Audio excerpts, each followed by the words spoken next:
Pour moi, la communication d'un projet artistique, c'est un peu comme la première fois que vous allez vous regarder dans un miroir. C'est la première fois que vous allez être confronté à l'image réelle de votre projet et qui n'est pas l'image que vous en faites. Et donc c'est très difficile quand vous voyez un enfant qui pour la première fois se voit dans un miroir, et il est confronté au soi et il est confronté à cette prise de conscience de son projet qui n'est pas forcément ce que lui avait en tête. Et c'est une phase très difficile quand on est artiste en création de prendre ce recul pour communiquer sur son projet, donc de le regarder plus à l'intérieur en tant que créateur, mais en extérieur en tant que communicateur.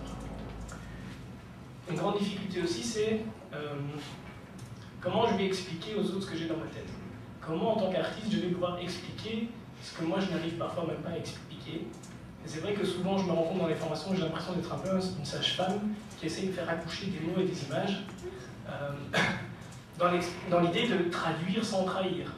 Et donc vous allez voir qu'il y a des moyens de faire en sorte que la communication, elle soutient votre projet, elle soutient votre création. Elle ne trahit pas, c'est juste une manière de présenter votre projet qui fera en sorte que vous allez pouvoir rencontrer votre public. Évidemment, ça n'arrive pas par magie. C'est pas hop, on claque des doigts et ça fonctionne. Pourtant, c'est ce que beaucoup de gens croient.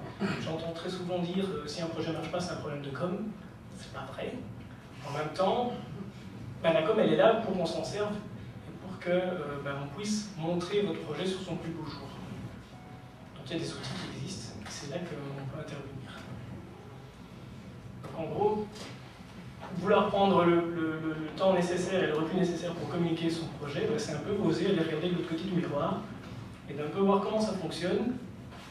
Je ne prétends pas, au sortir de mes formations, de faire en sorte que tous les artistes soient des community managers ou des fins graphistes, des webmasters ou des grands stratèges de la communication. Simplement qu'au moins, ils puissent concevoir une communication qui leur ressemble, une communication cohérente avec leur projet et qu'ils puissent comprendre finalement ce qu'ils vont aller demander à un copain artiste ou à un prestataire webmaster. Voilà, c'est ça que je veux et tu me fais surtout pas ça parce que ça ne colle pas avec mon projet.